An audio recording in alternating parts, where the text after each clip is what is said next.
But first, tonight, we are going to have Dr. Lemle, our founder and chairperson, who's going to welcome you to tonight's event. Welcome to the NVLD Project's third annual benefit.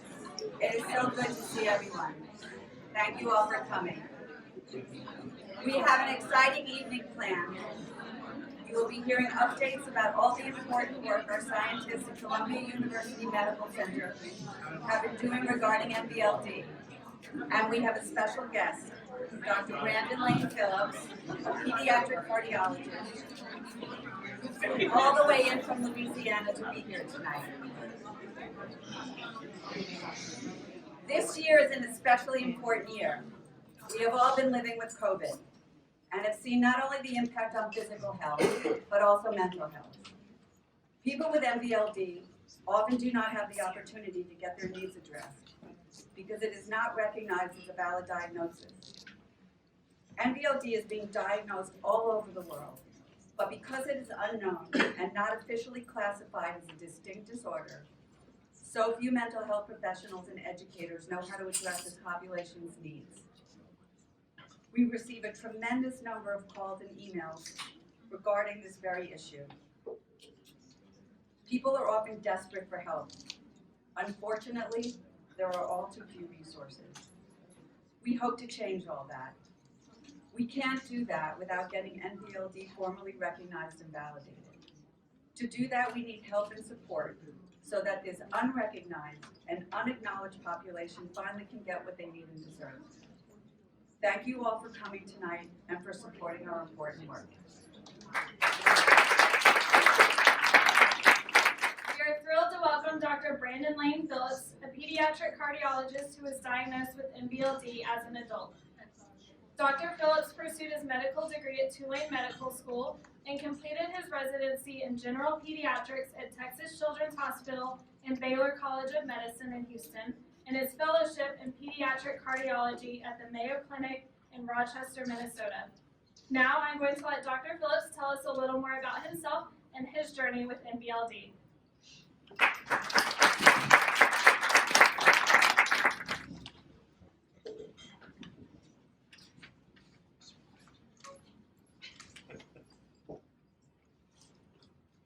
Thank you.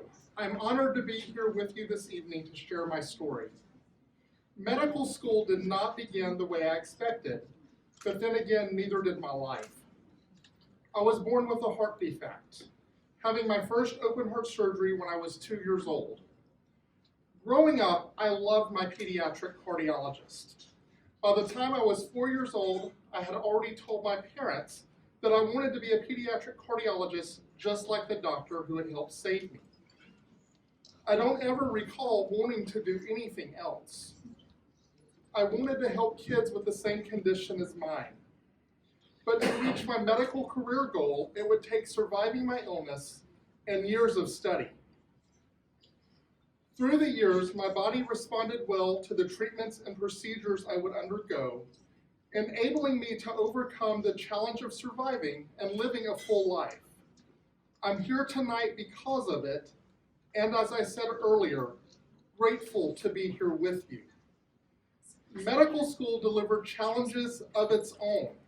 I met them all, but not without some struggles along the way.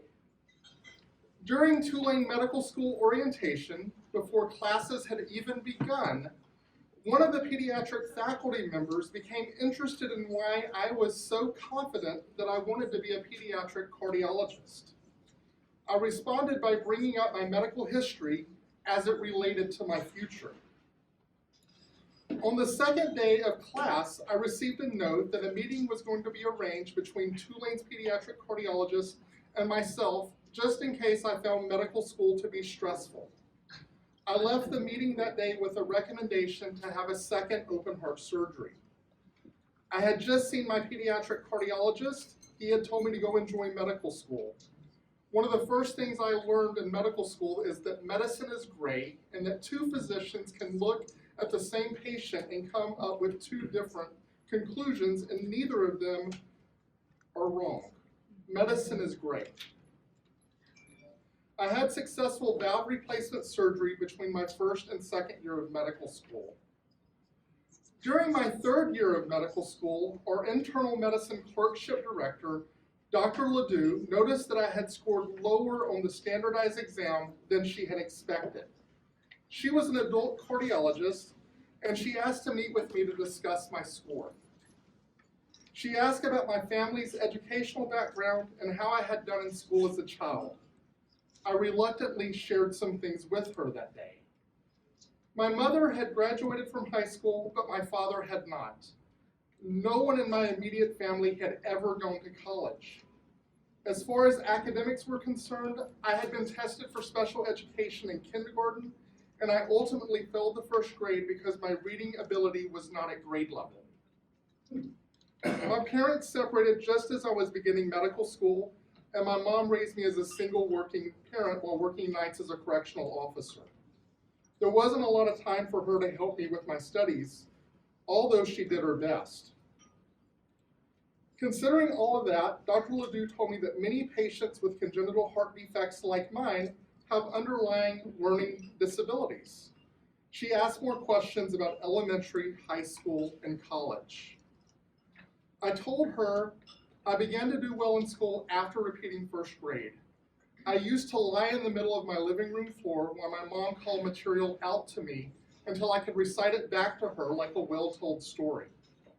On the nights that my mom worked, she would call out material to me in the morning between the time she got home from work and I called the school bus.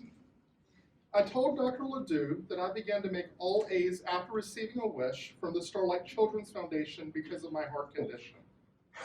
When I was 12 years old, Starlight made it possible for me to travel to Los Angeles, where I would meet the cast of my favorite TV show. To me at the time, if I could go from my little rural community in Louisiana to Los Angeles to see these people that I saw perform every week on television, then anything was possible. And that experience just filled me with hope.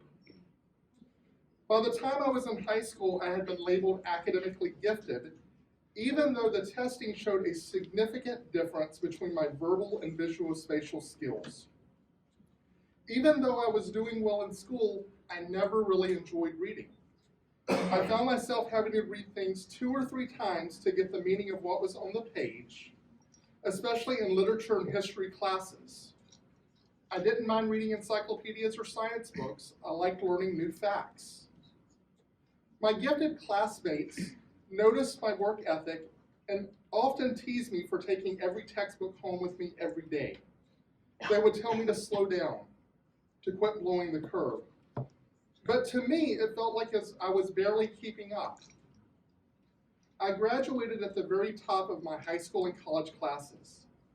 I told Dr. Ledoux I didn't understand how I could have done so well in school and have a learning problem. She suggested that I had learned to compensate for a learning disability. She continued to ask questions about my learning style, and I shared my formula for success with her. I would start studying the material immediately. I would type my notes. I would read them aloud over and over again.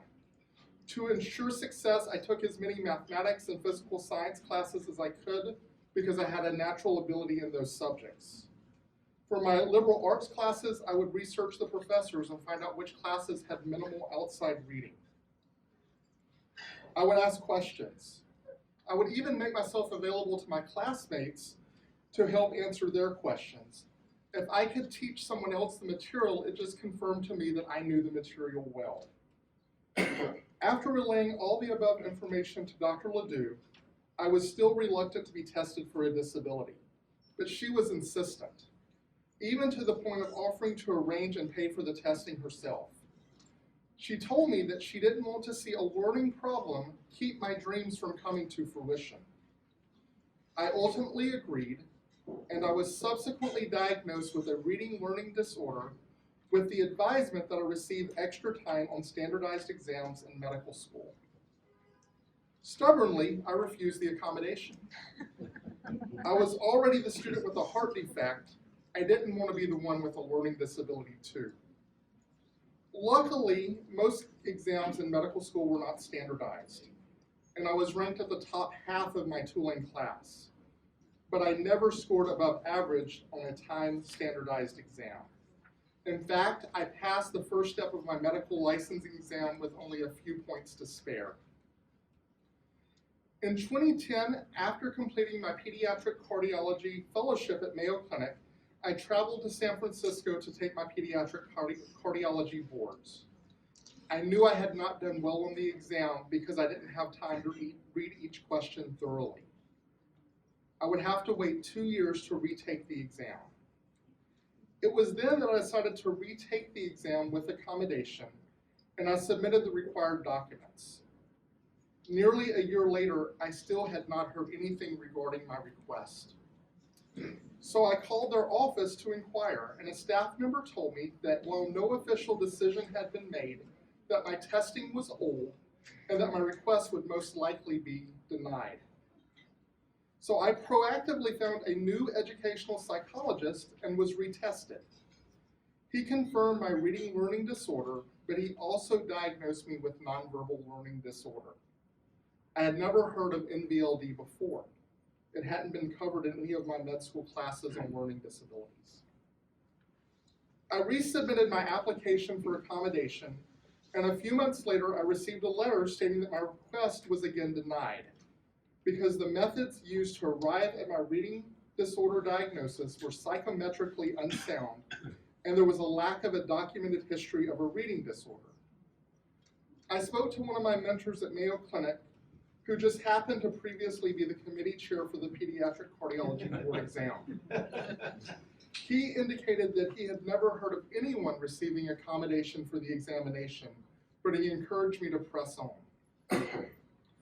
I decided to have a different psychologist retest me. Luckily, my mom had kept most of my school records. I was able to provide him with documentation that demonstrated a consistent pattern of learning difficulties, which he described as global developmental delays, including deficits in fine motor skills, symbol recognition, and word identification skills.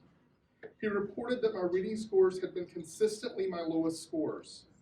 He further clarified that my reading disability was a visual-spatial issue and not a matter of verbal ability. He stated that over time I had developed compensatory learning processes and that my auditory memory, verbal abilities, and mathematical abilities were developed to high levels of proficiency. He also pointed out that a reading disorder is a well-established condition associated with my underlying heart defect. I thought surely this would do the trick. Wrong again.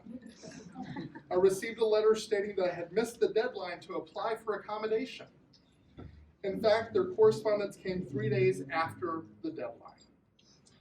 At this point, I was angry, but I am determined and sometimes stubborn, and I don't give up easily. So I sent a letter to the testing committee detailing the timeline of events, even suggesting that my file was purposely delayed with the intent of denying me accommodation. With a few weeks to spare, I received notification that they had again reviewed my documentation and that they had approved my accommodation. I passed the exam with a score just inside the top quartile. It marked the first time I had received an above average score on a timed medical exam. I was diagnosed with NVLD as an adult after I had completed a rigorous course of study. Over the last year, I have been in touch with the researchers at Columbia and Johns Hopkins universities who work with the NVLD project. They are working on getting this developmental visual spatial disorder officially recognized so that future medical students can learn about it and those that suffer from it can get the help that they need. It has been fascinating to retrospectively look at specific life events and realize that I didn't just have a reading disability.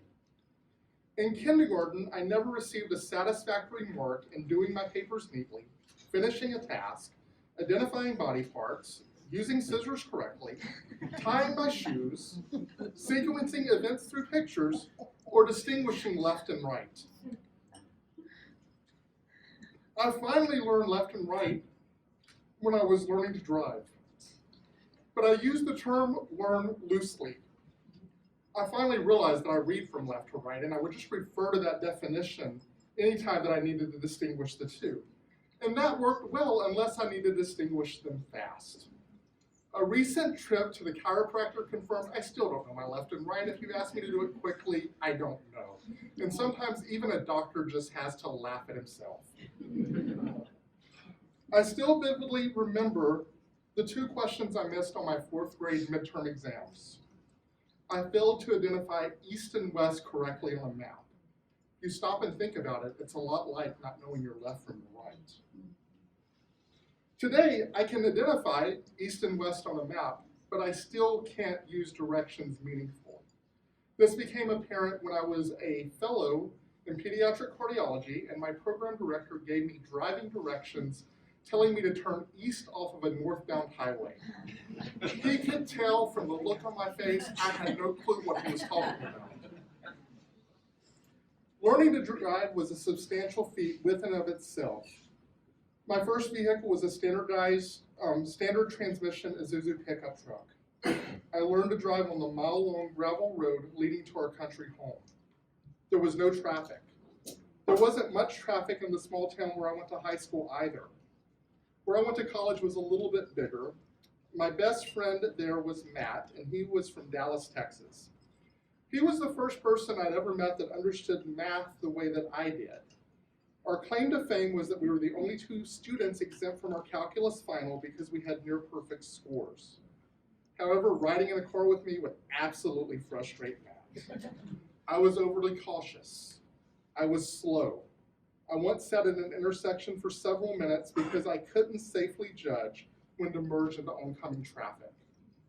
I eventually learned to pick a stationary object and use that as a reference. Matt noticed other things too. Once he was amused while I was having a conversation with someone. I was standing too close to them. Each time the individual took a step away from me, I took a step towards them. Matt was never shy about sharing his observations with me. That is how close we were as friends. And I am thankful for his feedback because it allowed me to make corrections. Even in the workforce, I have had to learn to use feedback as a means to which to adjust. My first job out of fellowship was just not a good fit for me.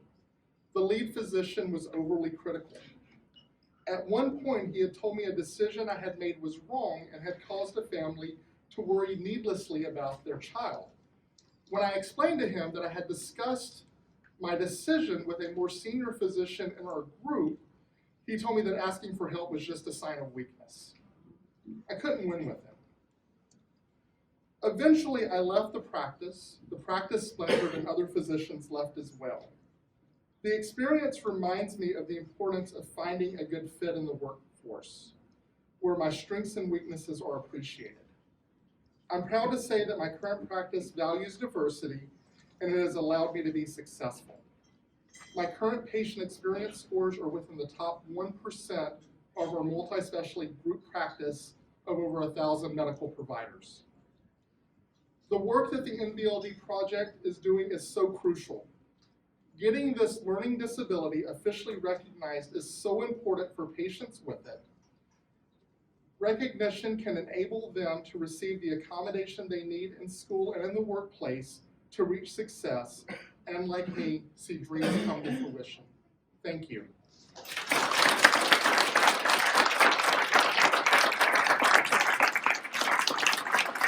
Now we have Drs. Amy Margolis and Prudence Fisher, our research partners at Columbia University Medical Center, who are going to give us an update on their ongoing research into NVLD.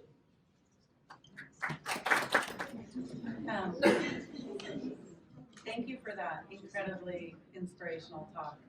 That was, I was looking around for, there you are. That was, you're supposed to be the closer. I should have to go after you. I'm going to try to reference some of what you said. I didn't know we were going to hear that before I spoke. That was so incredibly moving. So good evening, and I hope you all feel as lucky to have shared in that retelling as I do. It's so incredibly nice to be together in person. I don't know about for all of you, but this is definitely the first large event I've been to, and it really is lovely to be together with people who are coming together with a shared interest. I'm going to cut to the chase here and give you quick updates on our research program at Columbia. And Dr. Fisher, who I like to call Prudence, and I have been really working hard together, and I'm going to give you a little bit of an overview, and she's then going to fill in some of the gaps. We've been working really hard to get our diagnosis into the DSM, and for all the reasons that you just heard, we really need this diagnosis to be recognized. And what we've done toward that end is, as you know, we had these meetings with experts, and everyone on the expert committee has agreed on our developmental visual spatial disorder and our definition, so that was a huge hurdle. And since then, we've been working on publishing our process and publishing the definition, and Prudence will fill you in a little more about that. What we've also done with the wonderful neuropsychologist Amy Wolf, who can't be here because she's relocated out of New York State, but she's been working very hard with us, and she has drafted with us the text for the proposed chapter for developmental visual spatial disorder for DSM, and all of the experts have signed off on that too, which is a huge accomplishment. That took about a year.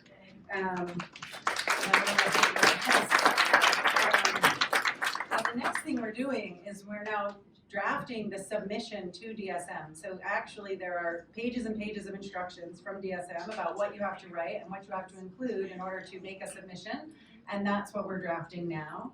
And we also, in that submission, have to prove that this is a thing that's separate from other things and that it needs to be recognized. So I feel like I'm just going to send them the video of your talk, and we'll move from there. But we have a lot of science that we're leaning on for that, and Prudence will tell you more about how we are achieving some of these things and some of the work she's done to help with the submission. And I'm going to shift and just tell you a few brief things about what's happening in my lab, which also are supporting our submission to DSM, which for all of us is incredibly primary. So in the lab, we're very excited about the work we've been doing. We have to give a big thank you to the NVLD project and to our fearless leader, Laura, for a substantial gift.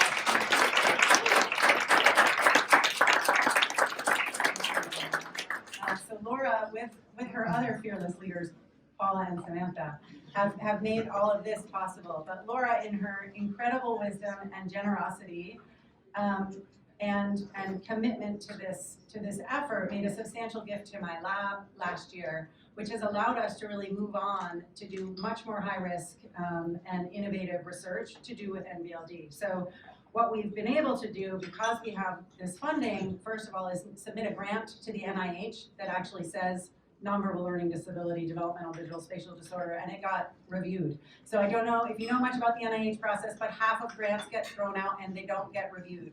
So the fact that we got reviewed with this concept in the grant was a big deal to us. We got a pretty decent score, and we hope, and we resubmitted it, so we're hoping this will be funded. And this grant is actually going to allow us to better assess children's visual spatial abilities. And it's a video-based assessment with artificial intelligence built into it, so it'll adjust to the person's gameplay, so we can really get a better look at how kids are doing, or adults, on their visual spatial skills. And then we're hoping this could even potentially be a training tool. So we're hoping that that will get funded. The other things we've done that are sort of high risk are we're trying to develop a drug that will help kids or adults with NVLD. And although we can't make a dyslexic mouse, we can make a mouse who has visual spatial deficits. So with my partner, Alex Stranovsky, who's a psychiatrist and an animal neuroscientist at Columbia, we've been working on these mouse models, and we were awarded funding from Columbia Therapeutics Accelerator Grant, and that funds were matched by the NVLD project, allowing us to really do this other very cutting edge work that we hope will turn into a clinical trial for humans in not too distant future. I'm going to wrap up and tell you about some papers we published. We published one more neuroimaging paper about the cerebellum in NVLD and its relationship to kids' social difficulties. And we published a paper in a very high impact journal where we showed the prevalence of NVLD. So that means how frequent is this? And that was the first time the prevalence had been published in, or the prevalence in a community sample had been published. So a couple of papers in the last 20 years have come out saying, among kids with learning disabilities, this % of them have a visual spatial problem. But we actually looked in 3 separate samples in thousands of kids and showed that the rate of NVLD is about 3 to 4% in North America. And we replicated that 3 times. And that indicates that about 3 million kids might have this problem. So we really do need to do more for these kids. And we're finishing up with a paper looking at the neuropsychological and psychiatric risk profiles of those kids in our prevalence paper in one of the samples. And that's about all we're doing. That's enough. So we're going to pass it off to Prudence, who's going to come and talk to you about a lot of the work she's been doing and how it supports our efforts too.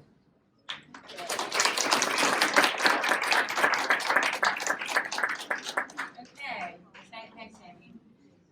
So I'm just going to tell you a little bit about what our very small group has been doing. The first thing we did, I think I think it was 2 years ago when we had the same gathering, and we talked, I think people are from last year, and actually see my saying. We had undertaken a systematic review of all the NVLD literature. And, systematic review takes a lot of work. And basically, it was just published last fall in the Journal of the American Academy of Child and Adolescent Psychiatry, which is sort of the top journal in child psychiatry. And I think it was the first paper ever published in that journal, at least on NVLD, at least according to the reviewers who were thanking them for finally considering it. And in our own review, we never found any other paper that had been in that journal.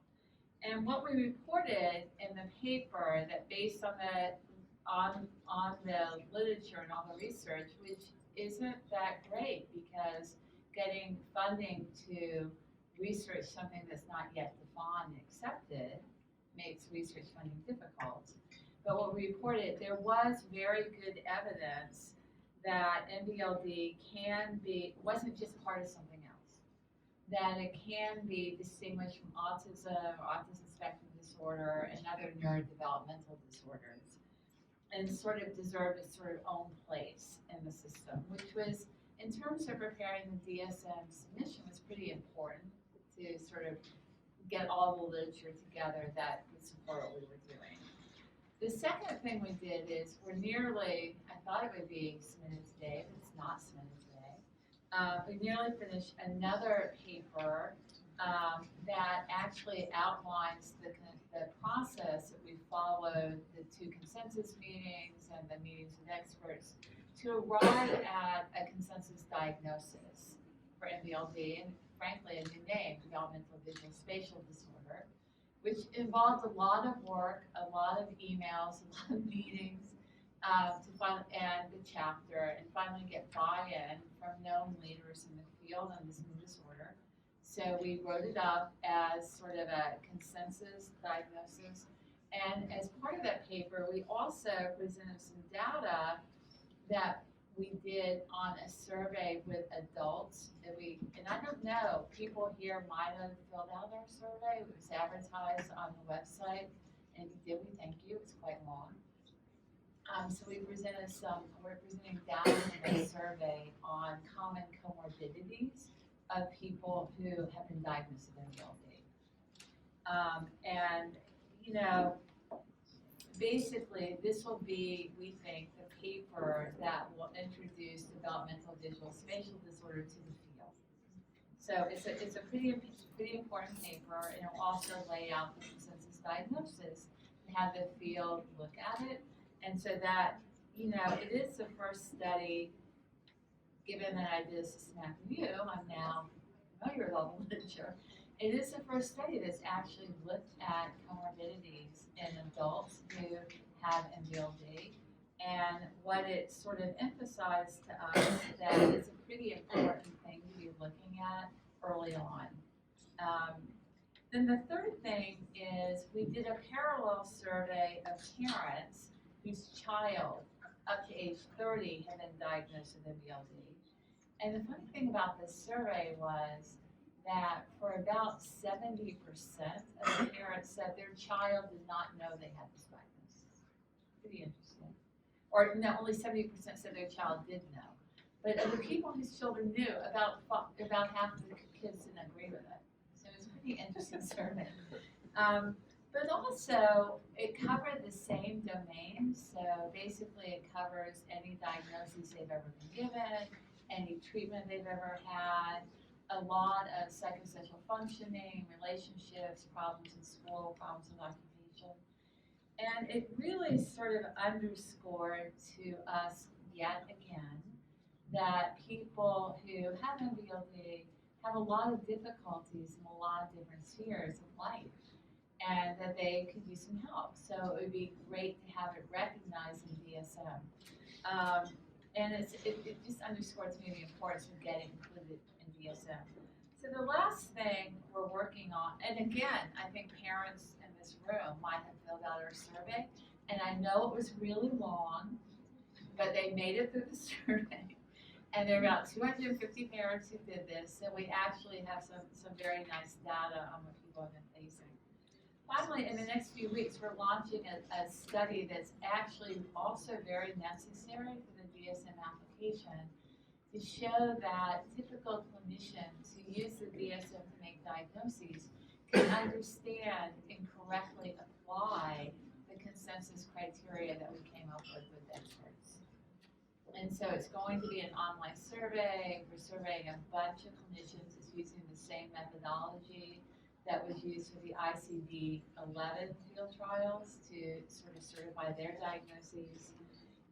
We're in the middle of programming it and testing the final vignettes.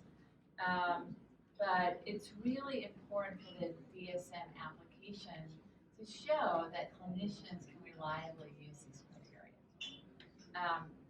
And I mean, there are other things that we're doing as well, but I think I'll stop here. So, but in closing, I can speak for Amy and myself and the people at Columbia generally, is that we'd like to take a moment to acknowledge how grateful we are to Laura, to the NVLD project for funding this work.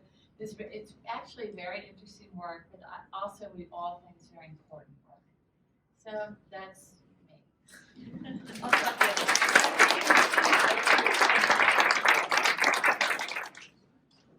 Thank you. I just wanted to say thank you to everyone that came out tonight. This is such a good turnout, and we are so excited to have all of you here. I don't